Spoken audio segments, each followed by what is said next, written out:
Hello guys, welcome back once again. Today we are going to discuss MPPSC 2016 solved paper. जैसे कि मैंने पहले भी आपको बताया MPPSC में प्रीवियस ईयर क्वेश्चंस बहुत इंपॉर्टेंट होते हैं, इसलिए इन्हें पढ़ना बहुत ज़रूरी है और समझना भी ज़रूरी है। चलिए तो आप पॉइंट पे आते हैं। फर्स्ट क्वेश्चन देख लेते हैं। Pasteurization is related to, pasteurization का से रिलेटेड है? Sterilization of milk, B dehydration of milk, C fermentation of milk, D distillation of milk. देखिए, स्टेरिलाइजेशन ऑफ मिल्क का मतलब होता है कि मिल्क को अल्ट्रा हाई टेम्परेचर पे हीट करें अपन, और इस प्रोसेस को यूएसटी भी कहा जाता है।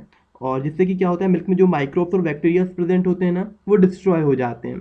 और डिहाइड्रेशन का मतलब होता है पानी को बाहर निकालना। ठीक है, तो मिल्क में से जब डिहाइड्रेशन निकालते हैं तो मिल्क पाउडर फॉर्म होता है, तो ये प्रोसेस मिल्क पाउडर के फॉर्म करने में यूज़ होता है। जबकि स्टेरिलाइजेशन का में यूज़ होता है, स्टेरिलाइजेशन माइक्रोब्स और बैक्टीरिया हटाने में यूज़ है। फर्मेंटेशन का मतलब होता है जैसे कि दही या चीज़ वगैरह बनाते हैं ना अपन मिल्क से, तो वो उस प्रोसेस को कहते हैं अपन फर्मेंटेशन ऑफ मिल्क। इतना ठीक है। और डिस्टिलेशन का मतलब होता है प्योर करना मिल्क को। ठीक है, प्यूरिफाइंग का प्रोसेस कहलाता है। प्यूरिफाइंग लिक्विड को प्यूरिफाई अपन करते हैं तो वो डिस्टिलेशन कहलाता है। So what should be the answer? And the answer is A, distillization of milk. ठीक है, चलिए आगे देखते हैं। Ozone hole is caused by A. acetylene, B. ethylene, C. chlorofluorocarbon, D. methane. And this is all one of the factual question and related to environment. Environment बहुत important है, हम देखेंगे environment को. So here the answer is C. chlorofluorocarbon. Environmentalist who is known by the name जल पुरुष, जल पुरुष के नाम से कौन जाना जाता है? तो A. Sundarlal Bahuguna, B. Rajendra Chaudhary, C. B. Venkateshwara, D. Salim Ali. देखिए आपको बता दूं, सुंदरलाल बहुगुणा जो थे वो चिपको मूवमेंट हुआ था जब, एक ये भी एनवायरनमेंट से रिलेटेड ही है क्वेश्चन, क्योंकि ये सारे जो लीडर्स हैं जो कुछ एनवायरनमेंट से रिलेटेड हैं, सारे लीडर्स कहीं ना कहीं एसोसिएटेड हैं एनवायरनमेंट से, इसलिए ये क्वेश्चन भी एनवायरनमेंट पे से ही है। तो एनवायरनमेंट बहुत इंपॉर्टेंट है पेपर के लिए। सुंदरलाल बहुगुणा तो क्या थे कि एक चिपको मूवमेंट से रिलेटेड थे, इनका नाम उससे जुड़ा हुआ था, उसके लीडर्स थे ये। तो ये तो अपने जलप्रोस कहलाएंगे नहीं। चलिए अब चिपको मूवमेंट जब आए तो चिपको मूवमेंट को देख लेते हैं, ये बहुत इंपॉर्टेंट है। चिपको मूवमेंट क्या है कि Chipko movement was launched in Garhwal region to protect Himalaya forest from destruction in 1973। तो ये हिमालय फॉरेस्ट को बचाने के लिए मूवमेंट लॉन्च किया गया था। ठीक है, इसमें आप एक और चीज़ नोटिस कर लिए, DGSS, दशोली ग्राम स्वराज संघ। ये संघ इसलिए बनाया था जो कि लोकल कोऑपरेटिव ऑर्गेनाइजेशन ने, लोकल कोऑपरेटिंग ऑर्गेनाइजेशन है ये दशोली ग्राम स्वराज संघ, जो कि इसलिए बनाया गया था ताकि गांव में जो एग्रीकल्चर के इम्प्लीमेंट्स, एग्रीकल्चर के लिए जो इम्प्लीमेंट्स चाहिए होते हैं ना, उनको बनाने के लिए ये संघ अवेलेबल कराता था, एग्रीकल्चर इम्प्लीमेंट्स अवेलेबल कराता था सबको। तो क्या हुआ, चिपको मूवमेंट की थोड़ी कहानी सुन लीजिए कि ये जो DGSS है ना, इसको फॉरेस्ट डिपार्टमेंट ने मना कर दिया कि हम आपको लकड़ी नहीं देंगे और आपको नहीं बनाने देंगे एग्रीकल्चर इम्प्लीमेंट। चलो ठीक है, इन्होंने कुछ नहीं बोला, लेकिन फिर बाद में क्या हुआ, एक कंपनी आई सेमोन्स को, सेमोन्स कॉर्पोरेशन करके, तो उसको दे दिया फॉरेस्ट डिपार्टमेंट ने लकड़ी निकालने। अब ये बात इनसे हजम नहीं हुई DGSS से, यार ये क्या है, हम तो मतलब थोड़ी बहुत लकड़ी लेते थे अपने एग्रीकल्चर के लिए और ये लोग हमें दी नहीं है। तो फिर क्या हुआ, बस इनके जो लीडर थे सुंदरलाल बहुगुणा, इन्होंने बोला, इन्होंने चिपको मूवमेंट स्टार्ट कर दिया। इन्होंने क्या किया, सबसे पहले कि जो ट्रक थे, लकड़ी के ट्रक, उनके सामने जाके ले जाया करते थे, या फिर ट्रक लकड़ी के जो डिपोज बनाए गए थे उनको लकड़ी देने के लिए उनके उनके पास लेट जाया करते थे। इस तरीके से ये अपना विरोध जताने लगे, लेकिन क्या हुआ कि ये काम में नहीं आया विरोध। फिर एक दूसरे लीडर थे चांदी प्रसाद भट्ट, ये भी इसी से जुड़े हुए हैं। ठीक है, मैन तो अपने ये हैं ही अपने सुंदरलाल बहुगुणा, लेकिन एक और लीडर थे यहाँ पे चांदी प्रसाद भट्ट। इन्होंने क्या आइडिया दिया कि यार चिपक जाओ पेड़ से। ठीक है, क्योंकि ये तो वर्क नहीं कर रहा है, ऐसे लेटने से तो कुछ हो नहीं रहा, तो ये पेड़ काट ही नहीं पाएंगे। तो ये सारे क्या चिपको चिपकने लगे, चिपकना शुरू हो गए। इन्होंने स्टार्ट कर दिया एम्ब्रेसिंग ट्रीज, ट्रीज को एम्ब्रेसिंग करना स्टार्ट कर दिया इन लोगों ने।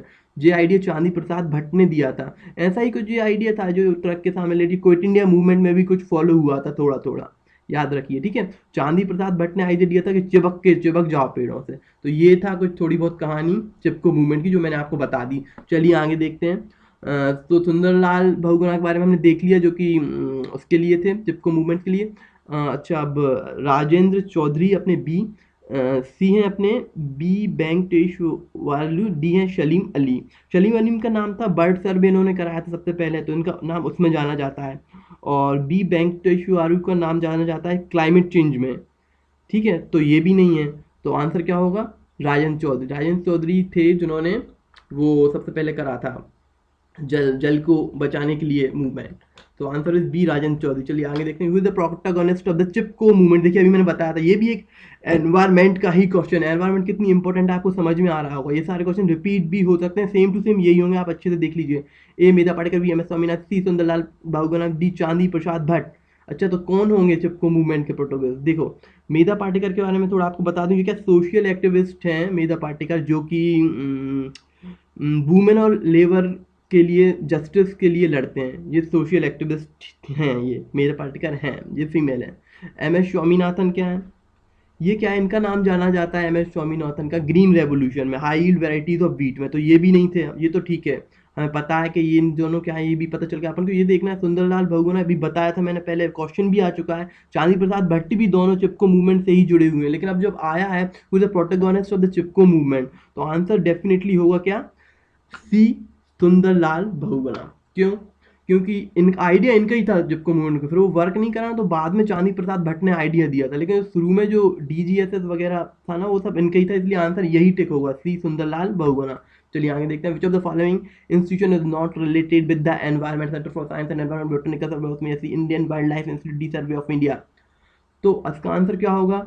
जो कि एनवायरनमेंट से नहीं जुड़ी है। देखिए पहला, दूसरा, A B C, centre for science and environment, botanical survey of India, wild life institute, ये सारे तो जुड़े हुए हैं। तो आंसर इसका क्या है? डी, सर्वे ऑफ इंडिया, जो कि नहीं जुड़ा हुआ। In which year was the wildlife protection act enforced in India?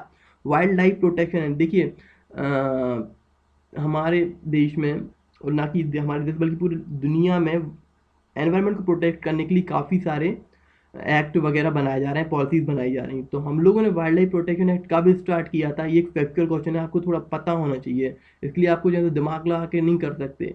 तो इसका आंसर है ए, 1972। ठीक है, तो ये इंपॉर्टेंट है, डेफिनेटली इंपॉर्टेंट है, ये 1972 आपको याद होना चाहिए। चलिए आगे आगे देख लें, भाई विच डिपार्टमेंट द ई सहयोग प्रोजेक्ट लॉन्च इन अक्टूबर 2015? ई सहयोग प्रोजेक्ट किस डिपार्टमेंट ने आरंभ किया था, स्थापित किया था अक्टूबर 2015 में?